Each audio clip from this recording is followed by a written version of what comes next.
How's it going, guys, and welcome to Out of Bounds. I'm your host, James Skrmetta. We have a stacked show. We have so much to talk about. I can't even stand it.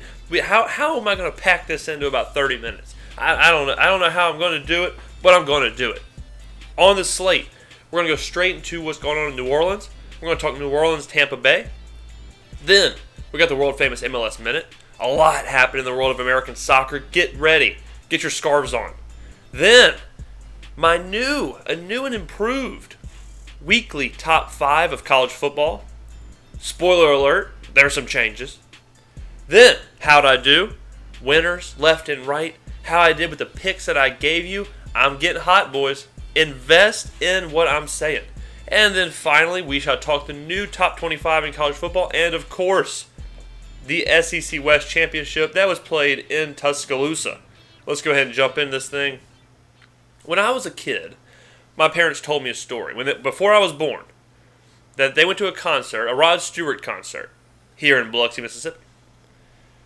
And the concert was disappointing to say the least. Rod was drunk, allegedly. He was kind of fat. He wasn't the same Rod Stewart. He wasn't the same guy they remembered. He wasn't the same guy that created the CDs that they listened to. They said that he spent most of the concert kicking soccer balls into the audience. Didn't sound very good. But it didn't change what they thought of Rod Stewart. It didn't change what he had done. It didn't change the CDs he had made, the songs he had made, and how they really remembered him. It just was a moment. It was a blip. It was a moment when they realized it's over for Rod. He should quit going on tour. He should quit making CDs and songs and just rest on what happened. And just reflect on a great career. After they left the concert, they didn't throw away their CDs. They didn't burn their Rod Stewart t-shirts. They just knew that his time had passed. And it was time that Rod accepted he was out of his prime. The reason I bring up that story is because that's what's going on in New Orleans. Plain and simple. It's time now for Saints fans to realize that Drew Brees is past his prime. I'm not saying that Drew Brees is a bad quarterback. I'm not saying we should cut Drew Brees. We should trade Drew Brees. I'm not saying we should burn his jerseys in the street. I'm not saying it's time for Garrett Grayson to start playing or Luke McNown. I'm just saying that it's time that everyone realizes that this Saints team and the Saints run, the window has been shut. I was in New Orleans Sunday. Me and 3 friends went down to the Dome for the first game. And the city was popping. We got down there at about 9 o'clock. And the game was at noon. So we walked around the city. There was parades. People were stopping. Traffic was non-existent. It was people walking the streets, wearing their black and gold. Parades of people. Trumpets, sound, music, everything that you would want in New Orleans was on display Sunday. There was a lot of storylines. You had a Saints team who you weren't really you're not sure what you're going to get because you don't know how Jimmy Graham's exodus is going to affect everyone. You don't know what Drew Brees you're going to get. You don't know what Mark Ingram you're going to get. And also, we had lost a handful of games in the Dome last year.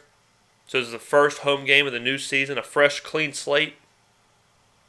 And the last storyline, a divisional opponent with a rookie quarterback with a little bit of hype behind him named Jameis Winston, who's coming off of a pretty rough game against another rookie quarterback, Marcus Mariota. So, to say that there were storylines is that's the least of what was going on. And what happened in the Dome, the biggest storyline that everyone can take away, is it's a weaponless team with an armless quarterback. That's how I would say it. That's how I would tell people it's just over. The window is closed. It's time. It's time to say Drew Brees gave us everything that he possibly had. A miracle story, really. A guy who wasn't supposed to play quarterback anymore. A guy who, for all intents and purposes, was done when he left San Diego. He was booted out of San Diego. Nick Saban in Miami didn't want him. And New Orleans accepted him. And much like the city itself, a guy who is discarded was found new life. And that's what New Orleans is all about. And at the same time, Hurricane Katrina hit, and the whole city became discarded. The whole city became a group of people in a place that no one wanted anything to do with. Ravaged by Katrina, buildings, standing water, destruction. The team relocated for a bit, but they rallied around a quarterback who gave the city new life, and he who himself found new life. I don't have to sit here and tell you everything Drew Brees did. I don't have to sit here and talk about the game against Indianapolis in the Super Bowl. Drew Brees will be remembered as the greatest Saints to ever live, the greatest Saints player to ever live. Not just the best quarterback, but the best Saints player ever. And he should be remembered as such. But this team now, this era we're in now, he's no longer an elite quarterback. He's no longer a guy who can take you to the Super Bowl, who can go head-to-head with Tom Brady, who can go head-to-head with Aaron Rodgers, even Russell Wilson, even Ben Roethlisberger, Joe Flacco, those kind of guys. Drew has met his time. Now, I'm not calling Drew Brees to retire. I'm not calling Drew Brees to hang up his cleats. I'm simply saying that it's time now for Saints fans to quit thinking divisional championships, to quit thinking NFC champions, to quit thinking 10, 11-win seasons, to quit thinking Super Bowls, and to start thinking about rebuilding, to start thinking about what we're going to do in the future, how we're prepared for when Drew Brees does move on. Are we prepared to rebuild? Are we prepared to rebuild as we did in 2005? Now, I'll quit waxing poetic for a second here. The game itself, the Buccaneers are not a good team. And the Saints are not a good team. The final score was 26-19, but that was the most boring 26-19 game you'll ever see. Saints actually had a chance. With 8 seconds left, they had it from about the 30-yard line. Both passes fell incomplete. You could tell, especially in that last 2 minutes there, you could tell that Brees doesn't have the arm anymore.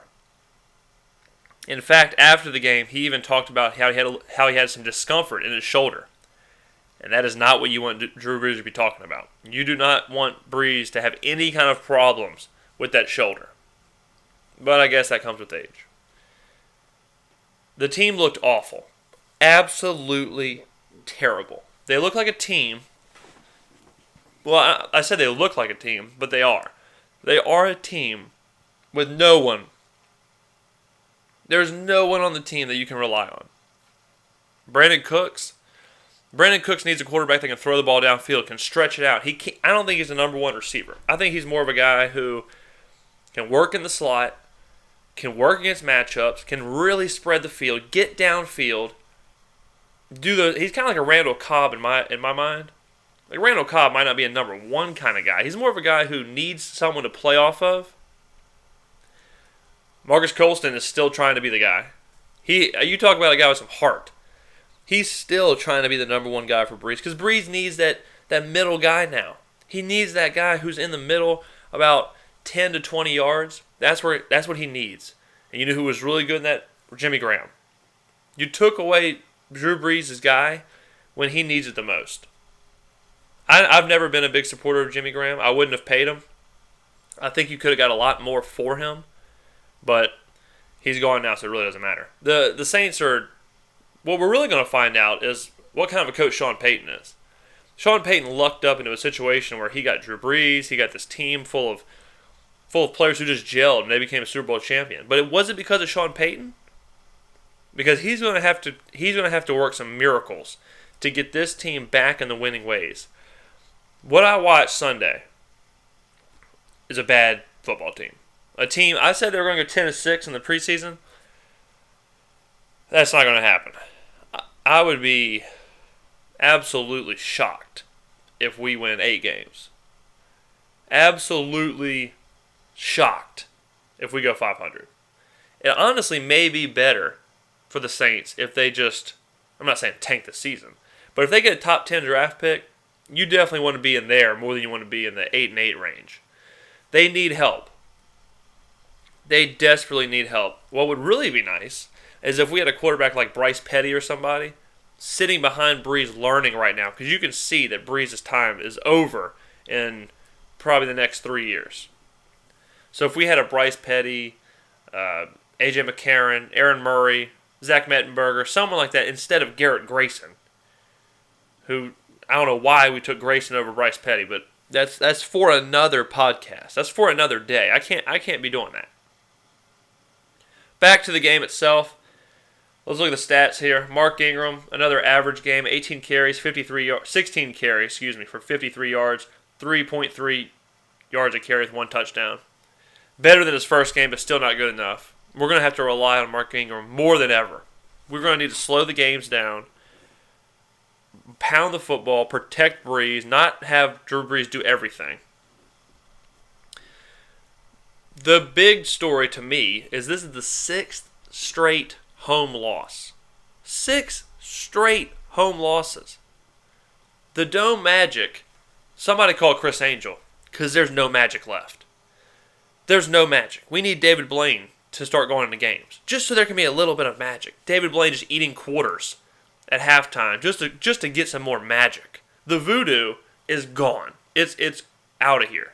And I hate to say that, because that's what made the Saints so formidable, was the dome effect. Now, it's not even... It is absolutely... They might as well just play at a local high school field. It doesn't matter. It doesn't make a difference. That dome is gone. The dome magic, over. And that's huge. That was a huge, huge, huge part of what made them so successful. You can't beat them at home. That's 8 guaranteed wins, especially in prime time. Now, 6 straight losses. Looking at Tampa Bay, Jameis, 14 for 21, 207 yards and a touchdown. Nothing great, but he did what they had to do. Like I said, I was there. I was in person. In that dome, because it was rocking. It's not like everyone was asleep. It's not like people weren't there. It was rocking. And Jameis handled it pretty well. That's one thing this kid is composed. You can't deny that. He's composed. He made the throws. He scrambled around enough. He's not a runner. That's a big misconception with Jameis, is that he's a mobile quarterback.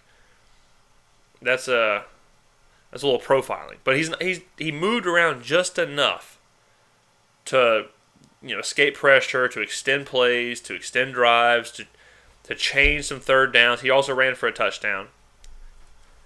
He looked all right. He looked good. He looked like the kind of guy you could build on. Doug Martin, 21 carries for 78 yards, 3.7 average. The defense isn't the Saints' problem.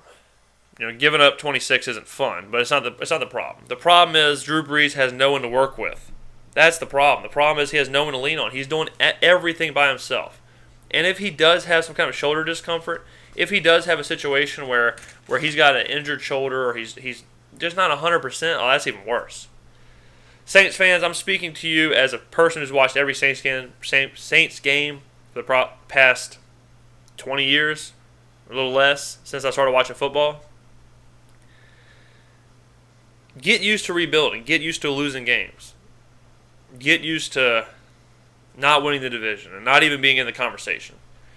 It's a hard thing to do, because it's hard to watch the quarterback lose what they've got.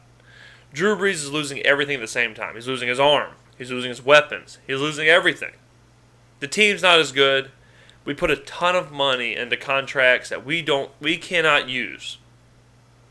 How many people, whenever we kind of went all in and we signed Jarius Byrd and Raphael Bush and all these people, and what has come from that? Nothing. That is such a waste of money. Half of them don't even play. Half of them are injured. Where are the players? Where is Kenny Vaccaro? Where are these people? Even Brandon Cooks. We've got to figure out how to utilize Brandon Cooks more. How to make those guys the guys. That's what we need. We need those guys to step up. Mark Ingram especially. This team has got to turn into a team that runs the ball, can eat the clock up, and let Drew Brees work in that middle, because he's working in 2nd and 6s and 3rd and 3s. We can't keep getting Brees in 2nd and 12, 3rd and 8. He's got to be more of a dink and dunk. The offense has to change a little bit. And I'm putting a lot of this on Sean Payton moving forward because we need a coach now who can change what they've been doing and win games with what they've got now. They are not a team that's going to go out there and score 48 points again. Those Saints games of 56 to 55, terrible defense, best offense, that is over. We don't have the offense. I would guess we're going to be around that 21 to 28 points. 35 at the max is what you can expect. Those days of shootouts, running and gunning with people, that's over. And it's time for the Saints fans to realize that. And when you see it up close and personal, it really does help to kind of say, okay, well, this is what we have. It's nothing good. It's nothing good. I can promise you that. I mean, it's nothing we've seen since Drew Brees has got there. Last year was a bad year. This year, I think, is going to be an even worse year. So the rebuilding process has started. It's time now to accept that and to move forward with whatever we got. Now, enough of that. Enough of the sad stuff. I'm starting to get upset over here. It's now time. Put on your scarves. It is time for the MLS Minute. My favorite part of the show. Play the music. Let's get going. Friday night, finally, Sporting Kansas City has won a game. Thank God. One of my favorite teams to watch in the league got their mojo back thanks to Benny Feilhaber. Feilhaber's second half brace snapped a 5-game losing streak and put Sporting Kansas City over FC Dallas 3-1. Dom Dwyer LaRue notched the other goal, his 10th of the year. Saturday, oh, by the way, Sunday, the U.S. women's national team, my favorite team in all of sports, maybe ever, got an 8-0 win over Haiti in front of 36,000 in Birmingham. This team is so loved, so supported. I can't get enough of it. The Summer Olympics cannot come soon enough. This is my unbelievable team. And I'm so glad that America keeps supporting them. They get 36,000 every single city they go, whether it's Detroit, Birmingham, wherever. They're superstars, they're rock stars, and they should be. Saturday, 7 games, 22 goals. Does it get any better than that? Only one game in the entire day saw less than 3 goals. MLS is so hot right now. My MLS MVP Sebastian Giovinco's groin seems to be just fine. Gio netted 3 goals to send the Colorado Rapids back to the smoke-infested city with an L. Not that kind of L. Jeez, this is a kid's show.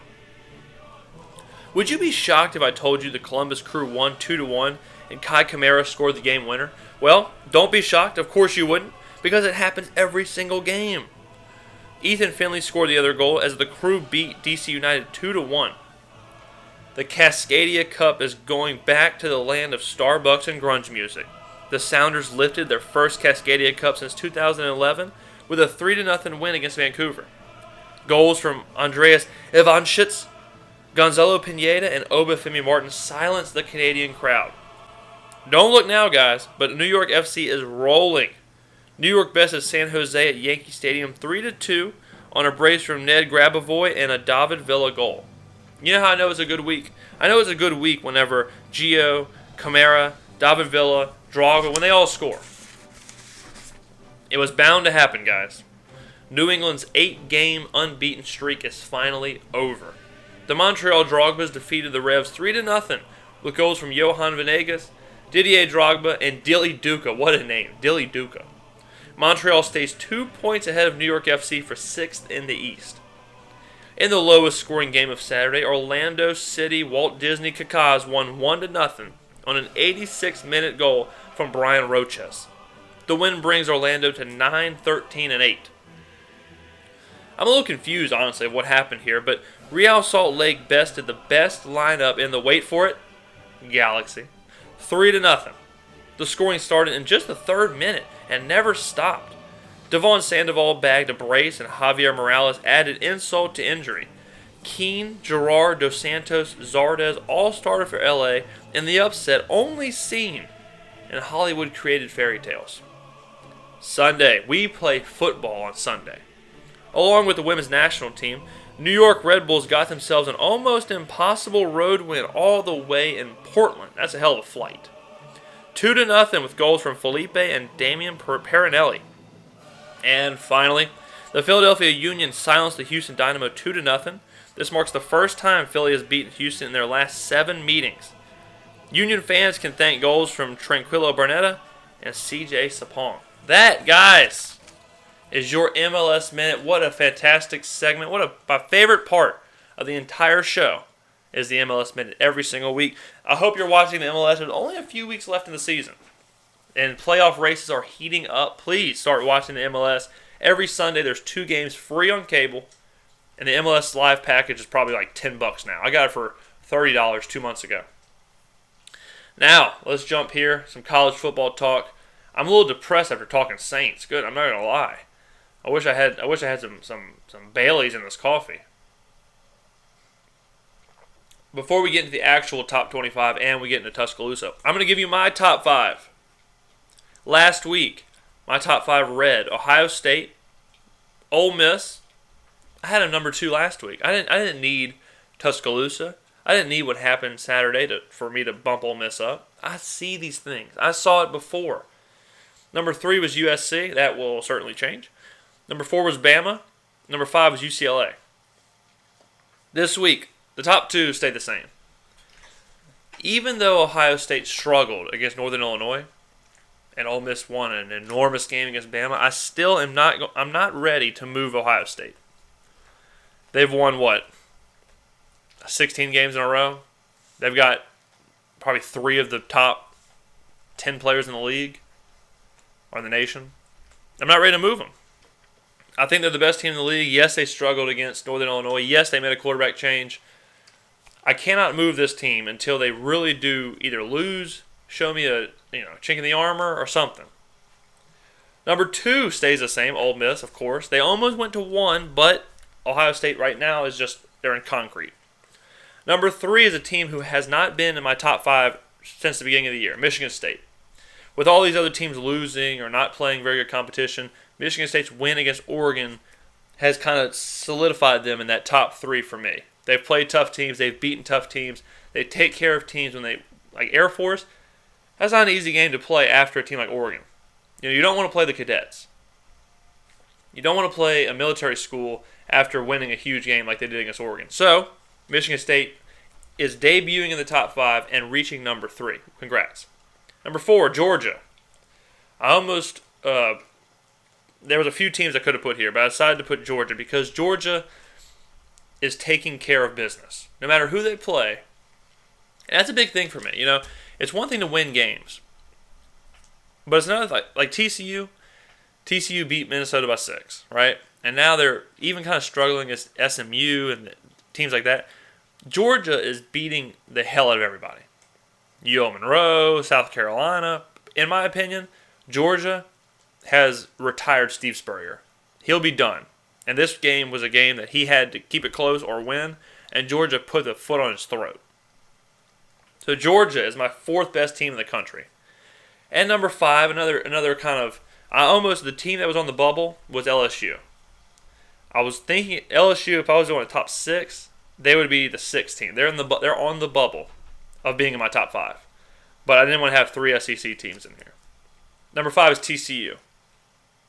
Even though they struggled slightly against SMU, I can't ignore that TCU is undefeated, and I can't ignore that Trevone Boykin is starting to heat up. I think he has 13 touchdowns in the last 2 games. I think he had 6 touchdowns and then 7 touchdowns. So you got a guy who could win the Heisman doing Heisman-winning things, and that helps. That helps TCU. Whenever TCU is struggling and Boykin can carry them by himself, whenever they start heating up as a team, they're only going to be that much stronger. So I've got them at 5. Ole Miss is nipping on their heels, though. So that is the week 3, top 5. Now, how did I do? I know the question you're all wondering. How did I do? Before this week, I was 6-8 on the year. Really struggling in college, specifically. Last week I went 0-3. This week, I gave you 4 picks. One was a flex.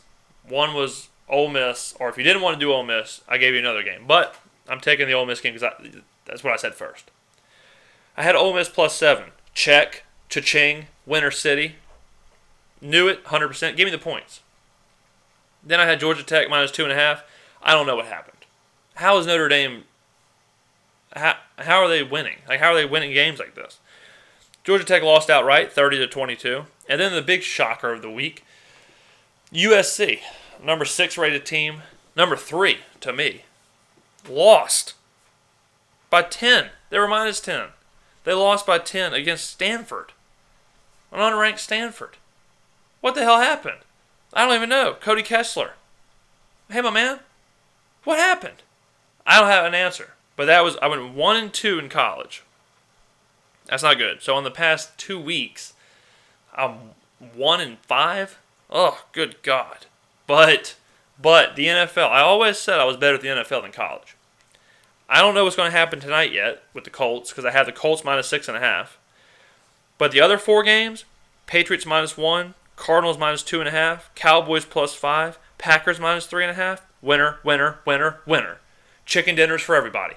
4-0 on Sunday. 4-0. Who better than me? Who better than Nova? 4-0. So if the Colts win tonight, they'll be 5-0, but we don't know that yet. So on the going into Monday night, I'm 11-10. That's a professional gambler. If you're above 500, you're a pro. Congrats. So that's where I'm at. That's where if you're betting with me, congratulations on Sunday. If you're betting with me, congrats on what you saw on Monday. Or Sunday, excuse me. Now, last thing we'll do here because we're running up against the clock. New top 25 is out. Here's the new top 25. Number 1 is the AP poll. Number 1, Ohio State. Number 2, Michigan State. Number 3 is tied. But on this, number 3 is TCU. Number 4 is Ole Miss. But technically, they're tied for 3rd. Ole Miss is also receiving 11 votes. First place votes. Number 5 is Baylor. Number 6 is Notre Dame. Number 7 is Georgia. Number 8 is LSU. Number 9 is UCLA. And number 10 is Florida State. Bama, if you're wondering, has dropped to 12. The teams here that I question is Baylor at 5. They had a bye week. I don't really know what Baylor's done. I don't think they're anywhere near as good as these other teams. LSU got a huge jump, and Ole Miss obviously had a huge jump, which takes me into Tuscaloosa. I know it was a big win, or a big upset, 15 beating 2 at Tuscaloosa, but like I said last week, I'm not really that surprised. I think Ole Miss, there was 2 things that happened. Ole Miss verified how good they are. They played 2 absolute cupcake games, put 70 points on everybody. And then they went and played at Alabama. And you had to think that Alabama was prepared for this game. They were prepared for Chad Kelly. Saban was showing some things that he hadn't seen. But Ole Miss was in the driver's seat the whole game. They had a ton of things fall their way. An absolute ton of things fall their way. Chad Kelly evolved into Johnny Manziel for one play. A kind of deflected snap thing. He had to turn around, catch it, roll out, get hit, sling it up, go off of a defender's hand into a receiver's hand for a touchdown. There was a lot of calls, right calls, but a lot of calls that went their way. The touchdown pass where Chad Kelly was first ruled to be over the line and then ruled to be behind the line, which he was. It was a correct call, but there was a lot of plays like that where it was a huge swing for Ole Miss. What it also verified was Alabama's in trouble. Not just this year, but just as a program. How is Alabama losing these games? How are they... When the teams lined up, and I watched the whole game, when the teams lined up, one team looked like they had blue chip or 5-star prospects all over the place. And then the other team looked like they just didn't. And one team was Ole Miss and one team was Alabama. Alabama arguably has the best quarterback in the SEC, the best defensive player maybe in the nation, and the best wide receiver maybe in the nation, definitely in the SEC. That's Ole Miss. So what does Alabama have? Derrick Henry? Who else do they have to rely on? No one. Take it back to when they won the national championship against LSU. They have like 9 first-round defensive draft picks that you could name the entire defense. Who do they have now? I don't know. Cyrus Jones? I can name one player. I watched the whole game. Jacob Coker, not a great quarterback. He looked better in the last little bit there. Man, he was getting popped at the end. The last throw, the interception, I thought they were going to take him off on a stretcher. He got sawed in half. The amazing Jonathan hasn't seen stuff like that. Alabama's in a real state of flux. Saban has to start bringing in top-tier quarterbacks. Like, imagine if Alabama had Rosen or had Trevone Boykin or someone like that. Like, that's what it takes to win. I mean, Chad Kelly is leaps and bounds, in my opinion, than Jacob Coker or Blake Sims or Greg McElroy or A.J. McCarron. How is Alabama not getting these players? That's what I don't understand. Like, what's going on? Where are they recruiting? You hear about how Alabama brings in top 5 recruiting classes, number 1, number 2s, all these 5-star. Where are they? Are they on the line? Are they defensive backs? Like, are they people that we just don't see? Because I'm not looking at anyone on that team who's, oh yeah, this is a first-round draft pick. Oh yeah, this is an NFL guy.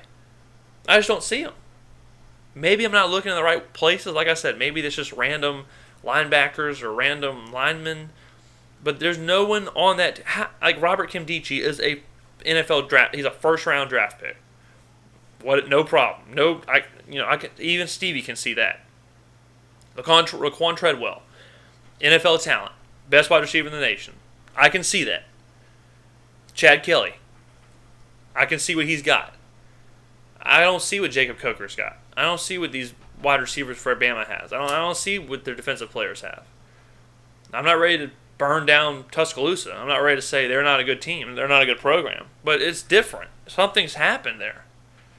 And Saban's got to figure it out. As far as Ole Miss goes, they're the best team in the SEC. Congratulations. The only team that can kind of knock them down is LSU and Georgia. That's it. Maybe A&M if A&M's that real. I don't know. Not in my opinion, A&M's the 4th best team. LSU has a young man by the name of Leonard Fournette who gives me nightmares when I go to sleep.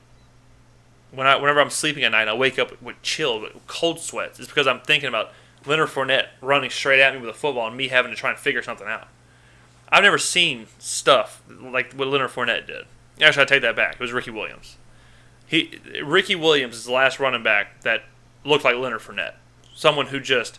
Because you can't say like Reggie Bush, because Leonard Fournette's not that agile, juke and jive kind of guy. He's the kind of guy where if you got 2 people in front of you, he's going to run straight at those 2 people. One of them probably is going to be a vegetable, and one of them is going to run the other way. And that's Ricky Williams. Leonard Fournette's incredible. And if they can keep running him, and if he can just get 160 yards every game, and Brandon Harris just kind of runs the offense, because LSU's defensive backs, and they're one of those teams, they look like a very LSU team. Very fast, very physical, ball hawks all over the place. You don't want to throw the ball against them. And if Leonard Fournette's beating you up the whole game, I don't know. That could be a team that gives Ole Miss some trouble. Because it's Ole Miss. Ole Miss now has, and we're running up against the clock, but it's the last thing I'm going to talk about here. Ole Miss has the advantage now of if they play LSU, well, they will play. If they lose to LSU, they've only lost 1 game. They could lose to LSU and then continue their run and still be in the playoffs. LSU has to beat Ole Miss. They still have to play Ole Miss and Bama. Ole Miss has already taken care of one half of the equation. Taking care of Bama is the first thing a team in the SEC has to do if they want to make it to the playoffs. Ole Miss has done that. Now they just have to win. They just have to keep winning. Beat LSU. If you do that, Ole Miss is in the playoffs. Because you could be seeing a situation like, let's say Ole Miss loses to LSU, and they win the rest of their games. They're going to be in the SEC championship, right? And they'll play more than likely a 1-loss Georgia, maybe an undefeated Georgia. And then you don't have to worry about anything. Ole Miss has every single ball is in their court. If you're an Ole Miss fan, just keep winning games. And Ole Miss's schedule's easy. Their out of conference is awful. Downright Ohio State levels of awful. They're like Memphis, teams like that. So you're not going to lose an out of conference game. So all you got to worry about, go ahead and circle Texas A&M. Go ahead and circle LSU. Those are the 2 games. You win those 2 games, it's over. You're in the playoffs. And this Ole Miss team, like I said, is better than the one last year. And they had a good team last year. Chad Kelly is so much more dangerous than Bo Wallace was. It makes me sick to my stomach. So that has been Out of Bounds, guys. We're going to cut it off here. I could talk for I could do a whole nother show on all the topics we just talked about. But I try and keep it kind of tight for y'all, because I know y'all don't listen to an hour's worth of what's going on, because I do another one of these Friday, which equals about an hour of total of me doing podcast. Don't forget, this is on iTunes. So if you're trying to figure out the best way to do this, the best way to listen, the best way to whatever, the easiest way, go to iTunes, search Out of Bounds with the first one that pops up. Download it, subscribe to it. You can stream it if you're listening in the car, Bluetooth it, press play. If you got a 30-minute commute, bam, you listen into an entire episode, and you're involved, you understand what's going on, you're in tune with sports, and this is so much better than those hacks at your local sports radio station. And don't be afraid to tell your local sports radio station, hey, what are y'all doing? Why am I having to go to iTunes to get what I need? What are y'all paid for? If you want to see the video version, go to YouTube, subscribe to the YouTube channel, and you get 2 of these a week. But it's up to you, however you want to do it. This is America, the land of preference and opportunity. So thanks, guys, again. I am your host, James Skrmetta. This has been another successful Out of Bounds. Enjoy the rest of your week, guys.